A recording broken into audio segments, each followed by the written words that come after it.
కూటమి ప్రభుత్వం ఫామ్ అయింది, 4 months అవుతుంది. సో ఎలా అనిపిస్తుంది పాలన? ముందుగా రాజర్షి మీడియా వారికి నా నమస్కారాలు.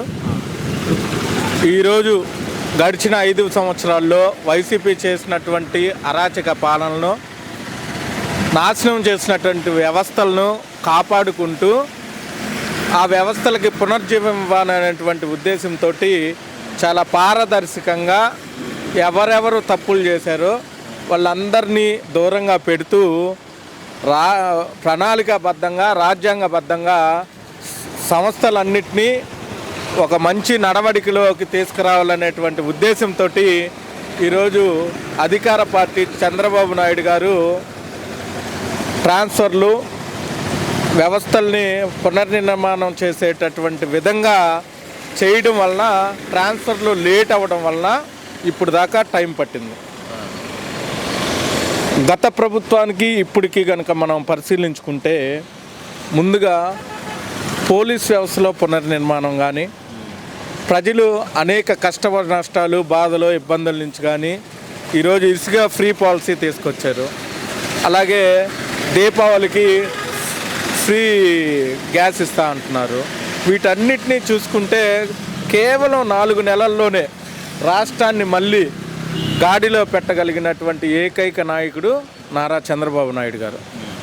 అయితే బాబు గారి మీద విమర్శలు, ఆయన ఇచ్చిన మేనిఫెస్టో చేయడు, మేము ఇచ్చిన మేనిఫెస్టో మేము చేసాము, వాళ్ళు నమ్మొద్దు అని చెప్పే విధంగా అపోజిషన్ నుంచి కూడా చెప్తున్నారు.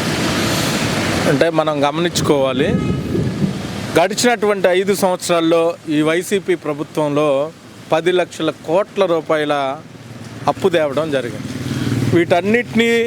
వీటన్నిటికీ వడ్డీలు కట్టుకుంటా ఈరోజు పెన్షన్ 4,000 రూపాయలు చేశారు. వాళ్ళందరికీ 1వ తారీఖే జీతాలు పట్టినట్టు పడుతున్నాయి.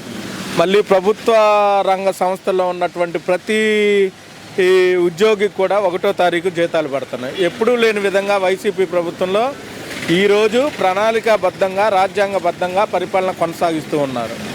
ఇవన్నీ కూడా చేయడానికి సమయం పట్టిన చంద్రబాబు నాయుడు గారు ఇచ్చినటువంటి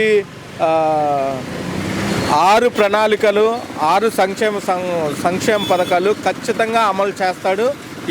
ఈలోపే ఒక 2-3 ఖచ్చితంగా చేస్తున్నాడు. ఇంకా మాకు చాలా టైం ఉంది.